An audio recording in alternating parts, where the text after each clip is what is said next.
जब तू आया जगत में जग हंसे तू रोए, ऐसी करनी कर चलो कि हम हंसे जग रोए। आज हम ट्रेन में सफ़र कर रहे हैं और सतलोक आश्रम की कवरेज कर कर रिटर्न अपने खजुराहो के लिए जा रहे हैं। इसी बीच में यहाँ पर भी आज ट्रेन में संत रामपाल जी महाराज जी के श्रद्धालुओं द्वारा ये डब्बा माना जाए 30% लगभग संत रामपाल जी महाराज जी के द्वारा भक्तों द्वारा ये डब्बा भरा हुआ है। डब्बा ही नहीं, मैं ये भी कहूँ कि पूरी ट्रेन ही आज संत रामपाल जी महाराज जी के भक्तों द्वारा 30 या 40% के लगभग भरी हुई है।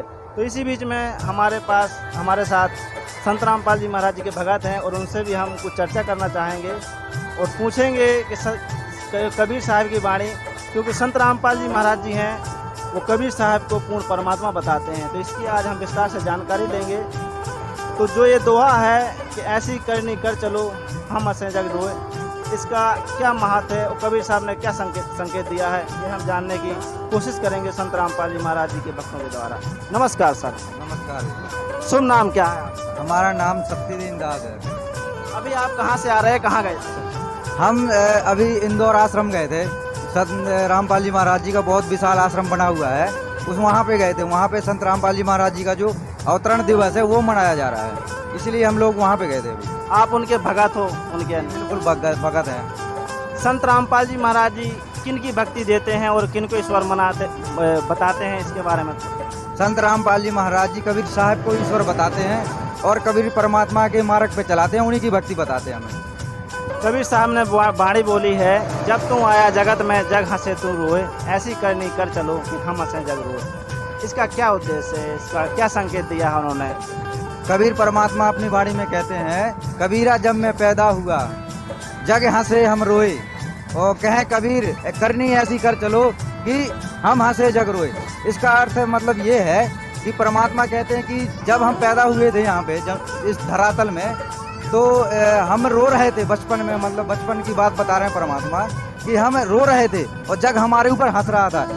और परमात्मा कहते करनी ऐसी कर चलो कि मतलब ऐसा यहाँ पे काम करो, ऐसी अपनी करनी सुधारो, ऐसे चलो यहाँ इस सिस्टम से, नशाखोरी, बीड़ी, सिगरेट, तम्बाकू, इन चीज़ों से, सभी बुराइयों से, दहेज प्रथा से, बहुत सी जो अपने समाज में कुप्रथाएं चल रही हैं, इनसे बचकर हम कुछ नया काम करें। इसलिए कि जब हम यहाँ से जाएं तो जग हम रोए हमारे लिए कि ये बहुत अच्छे संत थे, महान संत थे, जिन्होंने हमारे लिए इतना कुछ करके गए और ये हमारे वियोग में फिर रोए।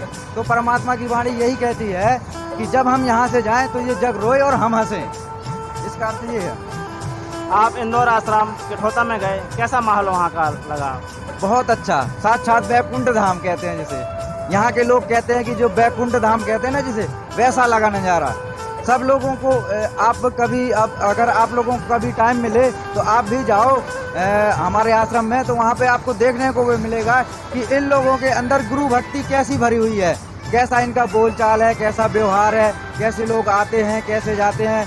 मतलब इतना अच्छा अनुशासन कहीं भी किसी भी आश्रम में, कहीं भी किसी भी संस्था में देखने को नहीं मिला, जैसा हम लोगों को आज हमारे जो संत रामपाल जी महाराज जी का आश्रम इंदौर में है उसमें मिला। सारी वाणी बोली हैं उन्होंने, बहुत सारा संकेत दिया है। एक बाणी और उनकी कि मौत भी सारी बावरे तुझे अचरज किया कौन, ये तन माटी में मिल जाएगा ज्यों आटे में नौन। इसका क्या संकेत दिया? इसका परमात्मा ने कहा है कि जैसे कि तन माटी में मिल जाएगा जो आटे में नौन, मतलब ये मिट्टी का बना हुआ 5 तत्वों का शरीर है, ये एक ना एक दिन खाक में तो मिलना ही मिलना है। जैसे कहते हैं कि आटे में अगर नमक को मिला दिया जाए तो वो दिखाई नहीं देगा, उसका कोई अस्तित्व में नहीं रह जाता, कोई मतलब उसका प्रकार ही नहीं रह जाता कि इसमें कुछ है भी। इसी प्रकार हमारा शरीर भी मिल जाएगा। और इसमें आगे कहते हैं कि मौत का तात्पर्य है कि मौत सबको आनी है, लेकिन यहाँ संसार दृष्टि में जब हम लोग पैदा हो जाते हैं, आते हैं, तो हमारे नाते रिश्ते हो जाते हैं, तो यार दोस्त हो जाते हैं, और मतलब हम माया के लोभ में इतना भूल जाते हैं कि हम मौत को ही भूल जाते हैं, जो कि कड़ी सच्चाई है। इस सच्चाई को भूलना नहीं चाहिए, जो कि आनी है, 100 की 100% आनी है, लेकिन इसको हम भूल जाते हैं कि हम तो नहीं मरेंगे, अगला मर गया, दूसरा मर गया, उसके मरने में रोते हैं, लेकिन हम अपनी स्वयं नहीं सोचते कि हमको भी तो एक दिन मरना है।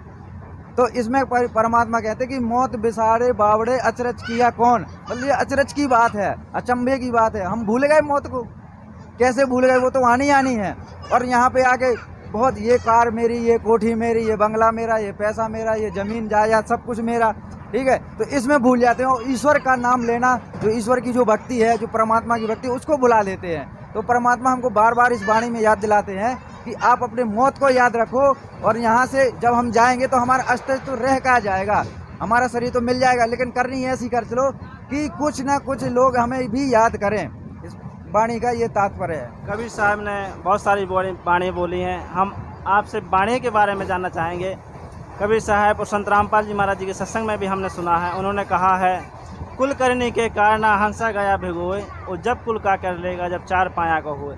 चार पाया का अर्थ क्या है कि चार पाया का हुए, इसका मतलब क्या है, क्या संकेत देना चाहते हैं कबीर साहब? इसमें कबीर साहब जी कहते हैं कि जैसे हमारे संत रामपाल जी महाराज जी हैं, वो है कबीर परमात्मा के नियम और मर्यादा बताते हैं, ठीक है।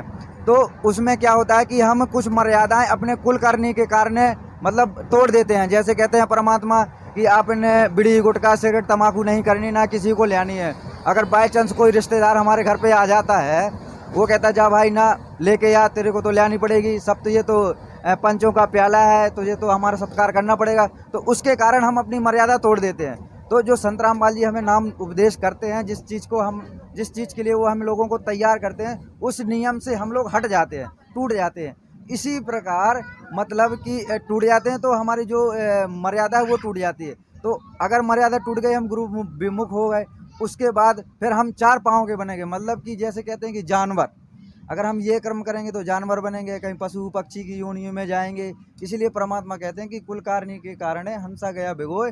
फिर ये कुल क्या कर लेगा जब तू चार पाँव का हो, मतलब कि जब हम बैल बन जाएंगे तो फिर ये कुल हमारा धरा का धराया रह जाएगा, कोई हमारी कोई हेल्प नहीं होगी। यही कुल हमारा परिवार हमें हर में या बैल की तरह जोतेगा। ये परमात्मा कहते हैं कबीर साहब जी वाणी में अपने। एक बात और है, संत रामपाल जी महाराज जी के जो अन्यायी है, जब हम आश्रम में कवरेज करने गए तो वहाँ पर किसी भी प्रकार का धूम्रपान ऐसा कुछ भी चीज़ नहीं देखा गया, ना किसी प्रकार का गुटखा बीड़ी। तो क्या इस पर प्रतिबंधित लगाते हैं, प्रतिबंध करते हैं, उसको क्या है ये क्या है कि जैसे हम लोग भक्ति करते हैं, हम कहते हैं कि भगवान कहीं नहीं है, भगवान हमारे शरीर के अंदर है। हमारे अंदर जो कमल बने हुए हैं, इन सभी ब्रह्मा विष्णु महेश जितने भी देवी देवता हैं, इन लोग ये सब मतलब अपने शरीर में ही रहते हैं। तो क्या है, ये जैसे धूम्रपान है, मांस मट्टी तम्बाकू बियर सिगरेट, ये जब हम लोग करते हैं तो ये हमारे अंदर से भाग जाते हैं, मतलब कहने का भाग जाते हैं, ये रहते नहीं। फिर हम चिल्लाते हैं भगवान हमारी रक्षा करो, ये करो वो करो, फिर कोई हमारी सुनता नहीं, तो हमारा विश्वास उठ जाता है हर चीज़ से। तो हमारे परमात्मा पहले तो ये कहते हैं संत रामपाल जी महाराज जी, पहले आप लोग भक्त बनो। मतलब जैसे हमें किसानी का काम करना है तो पहले उस खेत को संवारना पड़ेगा, जोतना पड़ेगा, उसका जो खरपतवार है वो नष्ट करना पड़ेगा, फिर उस पर एक बीज डालना पड़ेगा। जैसे गेहूँ चना गेहूँ कनक, किसी को भी बीज नहीं है कुछ भी, उसको बीज के फिर उसकी देखभाल करनी पड़ेगी, फिर जाके हम लोगों को वो अन्नदाता साबित होगा। इसलिए परमात्मा कहते हैं पहले आप नशा और मतलब जो भी बुराइयां हैं संसार की, उनको दूर करो, तब आप भक्त बनोगे। और आज वहाँ पर 125 या 130 करीब दहेज मुक्त विवाह होने थे, जिसको संत रामपाल जी महाराज जी के बारे में कहें तो रमेणी कहा जाता है, और रक्तदान का शिविर भी लगाया जाना था। तो हम इन्हीं से जानने की कोशिश करेंगे कि जो रमेणी है, वो जो दहेज रहित शादी है, वो वास्तव में दहेज रहित शादी होती है, या ये दिखावा है, या सामने ये मीडिया या टीवी के सामने दहेज मुक्त शादी करा के बाद में कुछ लेन देन होता है। इसके बारे में भी इनसे हम विस्तार से जानकारी लेंगे। जो रमेणी आज वहाँ पर हो रही है इंदौर आश्रम के रोहताम किठौदा में, तो जो 125 या 30 करीब वहाँ पर रमेणी होने जा रही है, वो रमेणी जो दहेज रहित होती है, वो वास्तव में दहेज रहित होती है? उसके बाद भी कोई लेन देन होता है उसके रमेणी के बाद? बिल्कुल निःशुल्क, ना तो लड़का पक्ष ना लड़की पक्ष का कोई लेन देन नहीं होता, सिर्फ लड़की दी जाती है और लड़का लिया जाता है बस। और मात्र 16 मिनट में रमेणी को संपन्न किया जाता है। जैसे हम लोग जो संसार की दृष्टि में देखें, जो शादियां होती हैं उसमें क्या होता है, पंडित जी आएंगे, वही ब्रह्मा विष्णु महेश के मंत्र सुनाते हैं, बस 15-20 मिनट का काम रहता है उनका बस। और बाकी ये हम दिखावा करते हैं, जिसके पास पैसे हैं वो डीजे करेगा, बड़े बड़े आडंबर करेगा, गाड़ियाँ करेगा, घोड़ा करेगा, बारात लेके जाएगा। अब कोई अगर किसी गरीब को अपनी लड़की को ब्याहना है, शादी करनी है, तो वो तो बेचारा कर्ज में लग जाएगा या कर्जा लेगा कहीं से, तो फिर उसको तो जो सुख ढूंढ रहा था उसको लिए तो परेशानी बन जाएगी बहुत सारी। तो इसीलिए संत रामपाल जी महाराज जी जो हैं वो हमारी शादियां जो हम अपने भक्तों की वो सिर्फ 16 मिनट में और बिना दहेज के करवाते हैं, निःशुल्क। कोई लेन देन नहीं होता उनमें आपस में। जैसे कि हमारी भी शादी ऐसे ही हुई थी रमैनी द्वारा। अगर आपको किसी प्रकार का अगर विश्वास नहीं हो रहा है तो आप हमारे चैनलों में देख लीजिए डायरेक्ट, और किसी भक्त से संपर्क कर लीजिएगा। नहीं, मैं आपसे जानना चाहूँगा, आपकी भी क्या दहेज शादी हुई है? बिल्कुल जी, दहेज रहेगी। शादी के बाद किसी प्रकार का लड़की वालों ने बाद में कोई लेन देन किया? कोई भी नहीं। जो हमारे नसीब में उस परमात्मा ने लिख दिया है, तो फिर देने से क्या होता है? किसी के देने से किसी से अगर हमें अमीर बनना होगा तो हम कैसे बनेंगे जब परमात्मा ने हमारे लिख ही रखा है। मान लो कि जैसे लड़की वाले ने अपनी लड़की दे दी, उसको 2-3-4 लाख रुपए दे दिए और वो लड़का निकला दारूखोर, उसने सारा पैसा जो है वो बर्बाद कर दिया और लड़की को मार पीट के उसके घर भेज दिया। क्या मतलब निकला इसका? आपकी शादी कब हुई है? हमारी शादी 2016 में हुई थी। 2016 2022 चल रहा है, लगभग 6 साल हो चुके हैं। 6 साल बाद क्या उसके बाद आपके ससुर ने या किसी ने कुछ दिया हो? बिल्कुल भी नहीं, नहीं ऐसा कुछ नहीं। वास्तव में दहेज रहे थे यानी दहेज रहे? निःशुल्क है। और किसी से पूछ के देखो, ऐसा थोड़ी ना कि हम अकेले ही हैं। धूम्रपान जो नशा वगैरह है वो भी वहाँ पे? बिल्कुल त्यागने की स्पष्ट मना की जाती है। त्यागने की तो बात दूर, किसी को लाकर भी नहीं देनी है, क्योंकि बुराई करना व उसमें सहयोग देना दोनों ही महापाप हैं और भक्ति मार्ग में विष के समान है। आज देखा जाए संत रामपाल जी महाराज जी के लाखों में नहीं करोड़ों में उनके भगत हो चुके हैं, तो क्या मैं कह सकूँ कि करोड़ों जो भगत है वो सभी दहेज मतलब जो ये नशा वगैरह है, ये धूम्रपान है, सभी छोड़ चुके हैं? बिल्कुल 100 की 100% छोड़ चुके हैं। जो संत रामपाल जी महाराज जी के बताए नियम अनुसार चलते हैं वो तो 100 की 100% छोड़ चुके हैं। और हमारे कबीर साहब जी के एक वाणी और है, कबीर साहब कहते हैं कि और ज्ञान सब ज्ञानड़ी, कबीर ज्ञान सो ज्ञान, और जैसे गोला तोप का करता चले मैदान। इसका अर्थ ये है कि जो हमारे संत रामपाल जी महाराज जी ज्ञान समझाते हैं उस ज्ञान में इतना पावर है। जैसे तोप का गोला होता है, वो जिस रास्ते से जाएगा उस रास्ते में कोई भी चीज़ आए, बड़े से बड़ा किला आ जाए, उसको भी तोड़ देगा। ऐसा इनका ज्ञान है। ज्ञान मानो तो चारों वेद, 6 शास्त्र, 18 पुराण, कुरान, बाइबल, जबूर, इंदाल, इंजील, तौरात, जितने भी सदग्रंथ, जितने भी धर्मों के, सबसे दिखाया है कि कबीर इज गॉड। परमात्मा कबीर साहब हैं और इस धरती में आते हैं, स्वयं शरीर आते हैं और स्वयं शरीर जाते हैं। इसमें कोई रोक छेड़ नहीं है। और वेद भी प्रमाणित करते हैं सबके, हमारे नहीं, हिंदू, मुस्लिम, सिख, ईसाई सबके वेद प्रमाणित करते हैं बाकायदा। आप लोग कई बार संत रामपाल जी महाराज जी के भगत नारा लगाते हैं कि वेदों में प्रमाण है कबीर साहब भगवान। बिल्कुल सही बात है, वेदों में प्रमाण है कबीर साहब भगवान है। ये बिल्कुल सही की 100% शुद्ध बात है।